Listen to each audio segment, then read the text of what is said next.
हल्के असम्बली जंगांव से बीआरएस के उम्मीदवार की हैसियत से आने वाले असम्बली इंतखाबात में मुकाबला करने वाले डॉक्टर पी राजेश्वर रेड्डी की हिमायत में 16 अक्टूबर को जिले मुस्तखर जंगांव में चीफ मिनिस्टर केसीआर का इंतखाबी जलसे-आम मुनाखत किया जा रहा है, जिसके लिए ज़ायदस 18 एकड़ अराजी पर इंतजाम किए जा रहे हैं।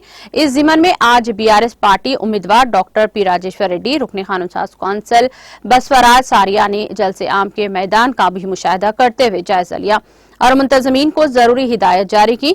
इस मौके पर माविन रुकने बल्दिया जनाब अलहाज मोहम्मद मसीउर रहमान जाकिर पटेल, अरकान बल्दिया अरविंद रेड्डी, सुरेश रेड्डी, डॉक्टर अब्दुल रहीम, सुल्तान राजा और दूसरे कायदीन भी मौजूद थे।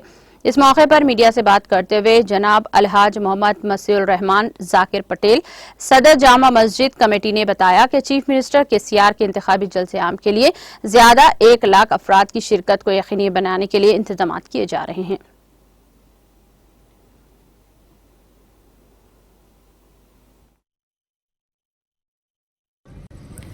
16 तारीख के दिन जो यहाँ पर एक जलसा मुनक्किद हो रहा है बीआरएस पार्टी का, इसका साफ सफाई के इंतजामात को पल्ला राजेश्वर रेड्डी साहब ने यहाँ पर हमको सौंपा है। इंशाअल्लाह यहाँ पर 1 लाख से ज़्यादा लोग आएंगे। एक 18 एकड़ इस ज़मीन की अराजी है, इसके अंदर करीब 1 लाख लोगों का 16 तारीख के दिन बहुत बड़ा अजलास है। हम आवाम से ख्वाहिश करते हैं कि वो 16 तारीख के दिन आएँ और इस जलसे को कामयाब बनाएं।